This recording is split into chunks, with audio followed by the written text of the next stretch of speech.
Welcome back to Wild, Wise and Curious, Embracing Our Journey, where we're excited to continue the conversation around all things peri and beyond. We'll continue to explore all our stories, challenges and importantly the wisdom we learn along the way. As usual, we'd love to chat with women just like you who might like to share your own perimeno or post-menopause stories with us. We can't wait to chat with you. So today's episode is a little different. Last week we had the pleasure of being guests on Northants1 to talk all things peri and beyond on the radio. You'll have to excuse the odd random sound and any glitches between interview chat as we've had to cut the music from the original interview. We hope you enjoy it. Welcome back to the second hour of our interview hour. That has become, this is it. We're now doing it. We're going to explore a little bit more kind of about how the men have to deal with us. So back to Louise and Michelle. Okay, so this is an important part to discuss, but it's probably one of my favourite parts. Let's call it, a guide for confused men almost. So with you guys, have your partners or any of the men in your life ever reacted to the perimenopause or the menopause itself? And have you got any, say, clueless but very trying stories you could tell us about it? Oh, no. There's got to be some, right? No, I can't think of any because both of our husbands are really supportive and they have been. They've had to be, really. Are you saying that because they're listening? Well, do they have any friends? What's your husband's name, Louise?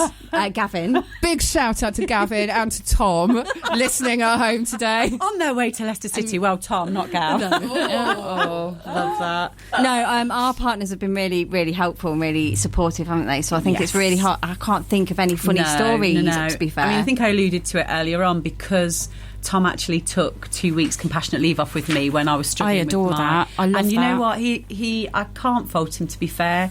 He's been really supportive, and I've got 3 sons, and they like to take the mickey out of me a little bit, but it is all in good jest. Are they teenagers? Well, they are 22, 20 and 15. But my brothers are that age. Yeah, so they have fun with it, and if things go wrong or if you forget stuff, they'll make up words and stick it in. Oh, so, my brothers are vile to my mum. It's all cool.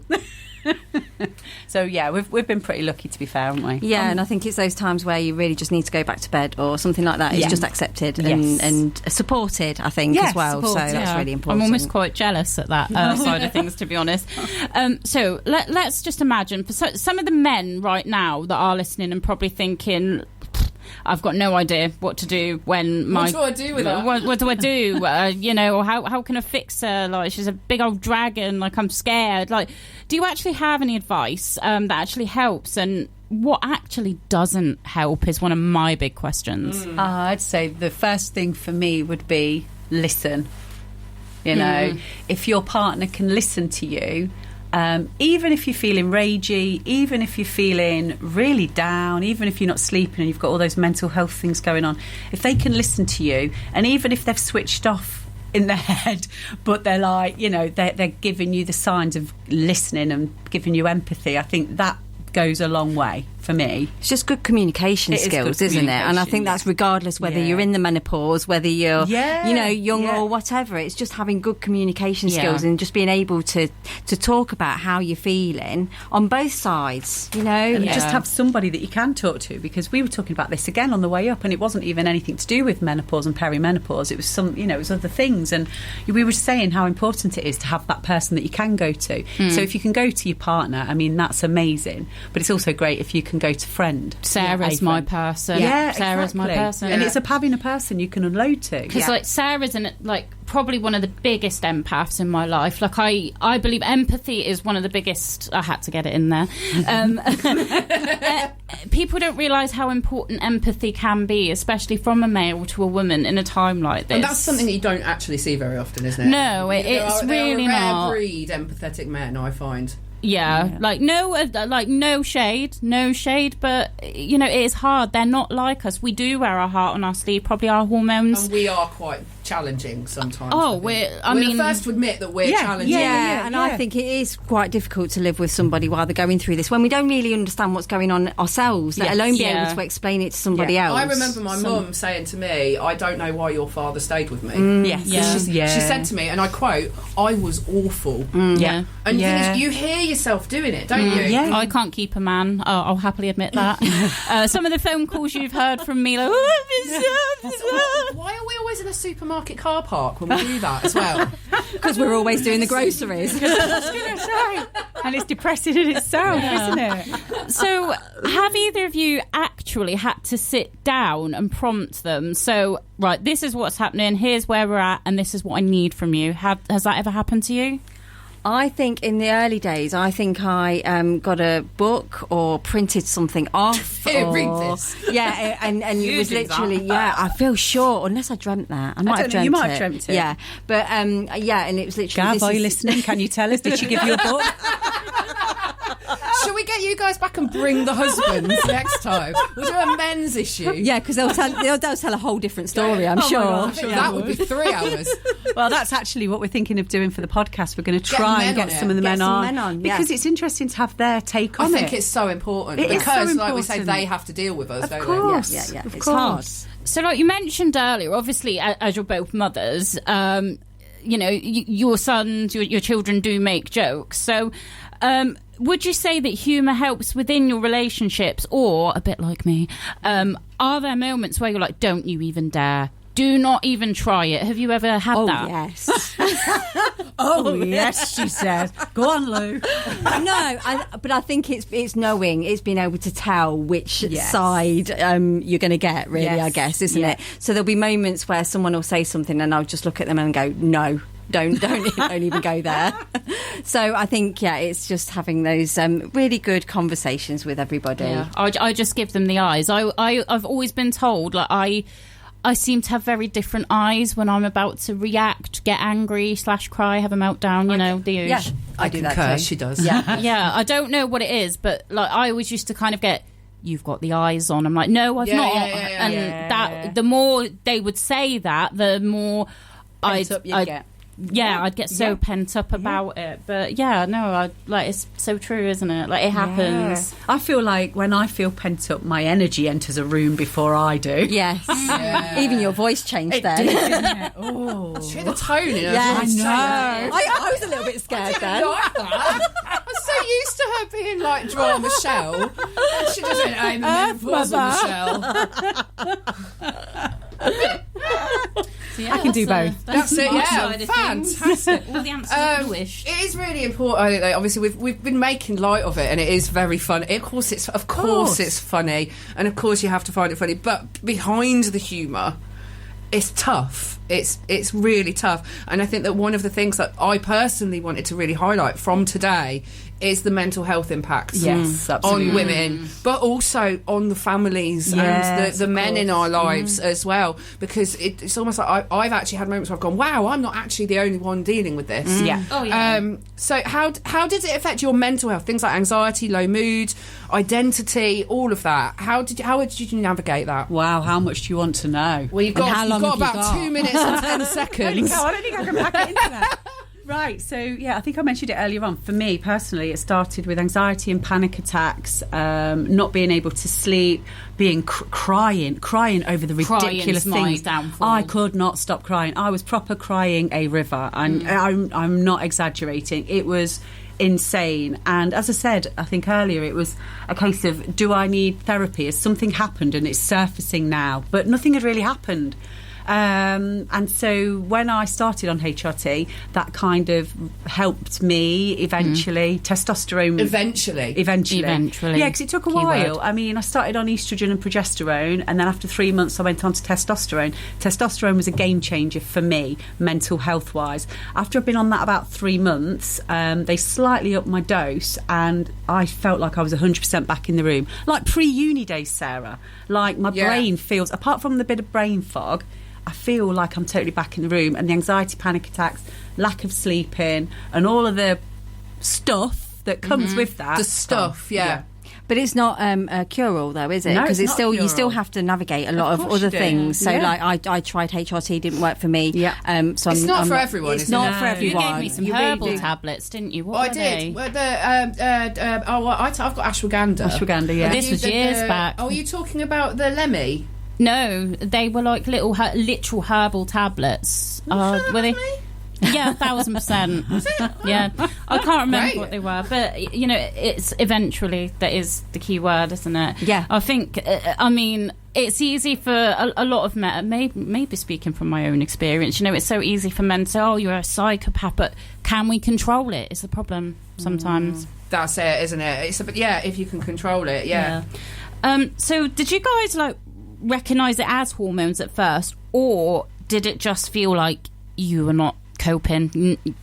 Life is not good at the minute. Yeah, I felt like I wasn't coping with life, full stop. Yeah. And then it was only really through that conversation I had with Michelle that I realised that it was hormonal, and just kind of recognised the symptoms from that, and kind of went down that path. And once I recognised that, I was able to navigate it all a little bit easier. Well, you can look for the support, can't you? If you know what you're dealing with, you can look for the support.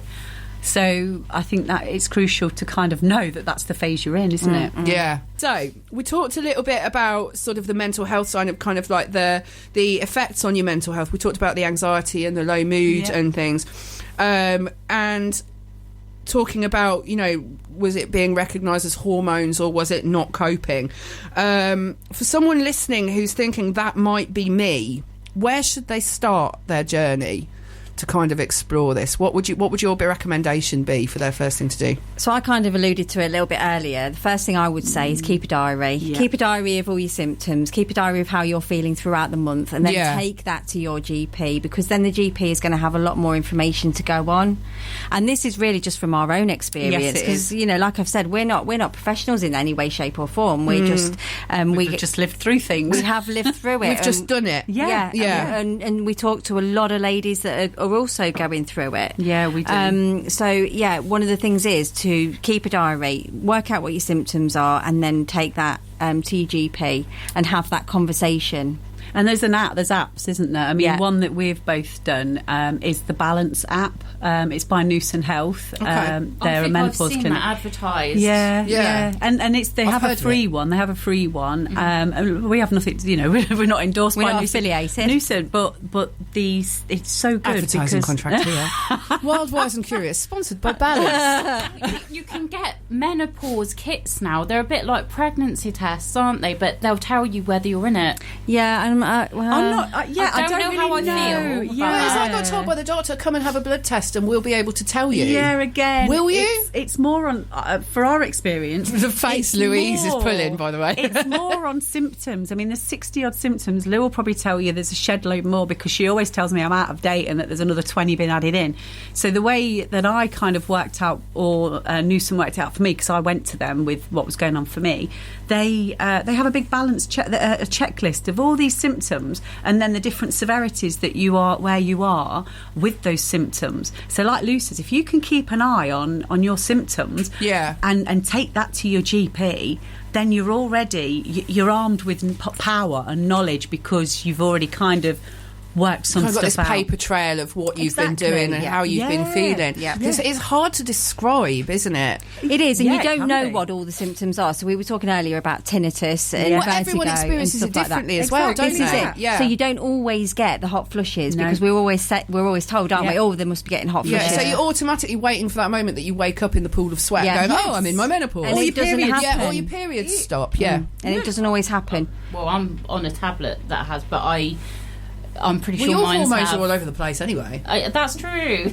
Sorry, that was a bit intrusive, wasn't it? That's what Mum tells me all the time. Yeah, no. What do you wish doctors, workplaces or families understood better about the menopause? That's a good one. That is a good one. Yeah, it's quite broad. I think it is getting better, because we're all having a lot of conversations now. Well, this wouldn't have happened 10 years ago. What's happening now, would it? We wouldn't have been sat here 10 years ago talking as openly Oh, 100%. About the menopause. And I think because we're all having open conversations now, so in the workplace, so if I was in a meeting and I was saying, I can't access my words, just give me a minute. Yes. And it's acceptable now, and we're not made to feel like we're stupid or dumbed down or anything now. So having these conversations helps enormously. Yeah, definitely. That's the thing, keep talking. Mm-hmm. Okay, so kind of my little wrap up for you guys. So for this bit. For this. I was about to say era. I mean, it's far from an era, isn't it? Wow, far the from Wild, it. Wise and Curious era tour. A tour. Imagine. There's a tour. T-shirts. Do the thing. Get your T-shirt. Actually do that. We order them here. Yeah. I want a T-shirt. Oh, we've already been planning. We have been planning. We have got a T-shirt. Yeah, we have. Let's get one. Concentrate. Oh, anyway. Ironically, despite all the chaos, what is actually something you genuinely love about being in your late 40s/50s? Oh, I love this time. So much. Yeah, I wouldn't go back. I love the fact of I feel the fear and do it anyway. Yeah. Yeah. Defo. And I think you kind of start to embody a bit more of the wild, wise woman, which is part for where the title for the podcast came from. Yeah. Because you kind of start to see through all the, am I allowed to say crap? Yeah. I just said it. You start to see through things and understand what really works for you. And I think now I'm probably, I don't know, I feel probably the best I've probably ever felt. And the more comfortable I'm in most your own comfortable in my own skin. Well, Yes. I was about to say I look forward to it. I do and I don't. Okay. You've got 20 years till your 50s. Well, Not 20 years till menopause, but 20 years till your 50s. Yeah, true. And that's the other thing, like menopause, you kind of think that it's at 51, that's the average age. It's associated with women in their 50s. Exactly, which is why I never thought I was in menopause and went and had all this hypnotherapy, which did actually really help, but I didn't realise that had helped shift a lot of stuff until the HRT, for me personally, kicked in. But no, I mean, it's great. I'm good. Yeah. I mean, it does, I think I briefly touched on it earlier, it does happen to younger girls very, very unexpectedly, quite rare, but it affects a lot of really upsetting things, like, your fertility, things like that. Your drive and your interest in doing the fertility thing. Yes, you're doing the do, so I like to call it. Yeah. And also there is the surgical menopause as well. Lots of people do go through a surgical menopause, so that can be at an earlier age. That was me. That was you. That was me. That was absolutely you. Because I had a uterine, sorry, stealing the microphone off you. I had a uterine ablation. I was in my 30s, and it triggered it. It's what kick-started me into it, because my family was done, and I'd always suffered with dreadful periods, and we'd tried everything, and the ablation was the last thing, which I can't say on air what my husband told his boss I was going into hospital for that operation. I'll tell you off air. It was hard, because I then experienced all of this new stuff, and it was a little bit like Victoria Wood said, your periods stop and then you get your menopause, whereas you've got one coming one way, one coming the other way. With me, it was literally one stopped and the other started. I mean, I used to, luckily I don't get them at all now. I called an ambulance on my time a month once. Wow. I know a lot of people don't always like this word, but I'm going to say it anyway. What is your menopause superpower? Oh, this is going to take us up to Sam Fender hypersonic missiles, by the way, which I thought was very contextual. Oh, that's perfect. I'd go with what you said earlier, Susan Jeffers, and feel the fear and do it anyway. Yeah. Doing the thing. That's got to be it. Doing the thing. Doing the thing. Yeah. Like doing the do and doing the thing. Do you have a message to females who are 30 or 40 something that are listening? Oh, that's a good question. Like me. Oh, do we have a message? What do you say to them? Learn about perimenopause and menopause, so that when it does come along, and you might have hardly any symptoms, but you might have a few symptoms. At least if you know what the symptoms are to look out for, you can start to then journal. Yeah. I'm also going to say, look after yourselves. Yes. Look after your mental health, your body. Really, go to yoga. Start doing these things now and preparing your body for what it's going to go through. Yoga. Get on a bike, cycle. that brutal yoga woman you took us to, who effectively brutal kicked yoga us to death. Oh, was it legs, bums and thumbs? Was it legs, bums and thumbs? It was awful. That's what she looked like Miss Trunchbull. She sat on my feet because I couldn't. She couldn't. Right. So yeah, she couldn't do a sit up without lifting her feet. So this woman sat on her feet, and she was. I think she was like she was a foreign lady. She was there going, sit up harder, sit up. She was going. I'm like, wow. Yeah, she was like German or something, wasn't she? Yeah, you don't need to do that, but look after yourself. Just look after yourself. It's like the Vinyasa yoga with Frankie. That was lovely, wasn't it? Oh yeah, that was lovely. This woman going, sit down now. Get out! I am Arnold. Get down. Stop now. What was your answer? No, I can't do it. You can. Owen's dying in the corner. Okay, right. This is the menopause. Right, grown up. It's grown up time. Okay. Go on, go. So let's talk platforms. Where can we find you? Oh, you can. This do this is one, the Michelle. important bit, girls. Yes. So the website is wildwiseandcurious.com. You can email us on info@wildwiseandcurious.com. Why did you pick that name? It's so hard because it's wild and wise, and we're so curious. We took some time to think about it. But we went around the houses. I like it. It really It's does great. encompass everything that we think about. It does. And we're so curious about all the women that we talk about. We are. And you can follow us on our socials, can't you? I will be. At Wild, Wise and Curious. That's it. Yeah, we're really easy to find, actually. I mean, you actually rolled in the answer to my next question as well. Well, there you go, see. And you can find us on all the places that you get your podcasts. Yeah, your Spotify, Amazon. Who else? Yeah, who else is there? YouTube. YouTube. So how can people get in touch if they want to be on the podcast? Yeah, if they want to be on. If they're coming through, like, I need to tell you my story. Email us. Yeah, or email follow us on socials and comment on the post. Just send us a message. What's your email? info@wildwiseandcurious.com. There you go. .com. Yeah. Get in touch. We'd love to hear from you. So this is what I've been looking forward to this bit. Right, so this I'm really excited. I'm excited for this bit. Right. Well, this is the quick fire round. Yeah. So we've basically got 1, 2, 3, 4, 5, 6 kind of menopause scenarios. We're going to quick fire at you. We're going to take a turn, aren't we, and do it each. Sorry, can I just interrupt? Quick firing at menopausal ladies. I know. But On purpose. Try not to think about it. Just Yeah, answer. we might get brain fog. Right, you start us off. Go on. Okay. Hot flush or cold sweat? Hot flush. I like the rosy cheeks. Because I only You get really a little look bit a little less like we've been dug up. I said I look like a garden gnome. You know that little you did the fishing rod on the mushroom. A bit of subtle blush. No. I'm frightened of clammy things, so cold sweat. That's a whole other conversation, Sean. Okay, clammy hands, I'm frightened of them, so I'd rather have a hot flush. Yeah. You go. I need a wee. I'm just dealing about her being frightened of clammy things, and Michelle now needs a wee on her. This is great. Right, ready? Best menopause snack. Oh, those things you make, that helps. Those chocolate dates with peanut butter. God, the medjool dates stuffed with like peanut butter in the middle, and then melt some like chocolate and with coconut oil, and then dip your date with peanut butter in it in the chocolate, whack it in the fridge, and put it in. My god, banging. I'm so amazing, so yummy. Love that. Thanks. You're welcome. Okay, thanks. go on. The most menopausal thing you've done this week? Announcing she needs a wee on the radio. No, sorry, go on.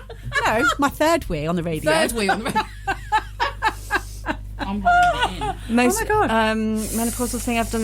Well, I had my brain just switched off completely. I wasn't working. My on switch was off this week. So that would be yours. That would be mine. Yeah, mine would be coming and doing this interview. Because that's all perimenopause and menopause. Oh, all right, clever. She's been a bit clever with that Wilderness. Yeah. Okay, it's Brave in the Wilderness. What a great book. Yes. Oh, Brené Brown. Oh, okay. Yeah. Okay. Where are we? Oh, yeah. Song that gets you through a bad hormone day. I've got to do it. Go on. What? So we both listened to this artist. Where's she from? Fia. Fia. Yeah. Fia. Did you say she was from like Finland or something? Yeah, I think so. Fia. Yes, and she sings this amazing song called I Am, and all the lyrics are basically like about singing about how amazing we are as women, and you come out of the end of the song and you are like, oh my god, I'm a goddess. Wow. Oh yeah. Like that episode of Friends where they're reading that book. What's the book they're reading? Friends, How to Be Your Own Windkeeper. Oh, do you remember that? I'll send you a clip. I'll send you a clip. Go on, Shah, it's you. Oh, of course it is.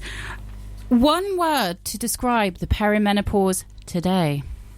Excited for me. Oh yeah. Awesome. Cool. Yeah. Excellent. And last one. Wild, wise or curious? Which one of these are you feeling most right now? Wild. Curious. Hey! Ladies, thank you so much for joining us. It's been an absolute pleasure having you. Oh my God, thank you. I would like to have a go. You're going to go and be a guest, aren't you? Please You're going to go and be a guest. Just once more before we say cheerio to you, how can people get in touch with you? Easiest way is on our socials. We're on there. What do we search for? Wild, Wise and Curious. Wild, Wise and Curious. Yeah, there's no one else named like us. Yes, you'll be able to find us really easily. Ooh, I think we're going to play out our Saturday afternoon show with 3 very, very powerful women now. Let's do it. Ending this. This is going to finish it off. We will see you next Saturday. Michelle and Louise will be back another Saturday. The and we will get all this work. information on socials for you. Thank you so much for hanging out with us on Saturday. We'll see you later. Bye. Bye. Thank you for tuning in to today's episode of Wild, Wise and Curious. If you'd like to be a guest on the show, feel free to email us at info@wildwiseandcurious.com or reach out on our socials at wild_wise_and_curious. And don't forget to hit subscribe so you never miss an episode. Stay curious and we'll see you next time.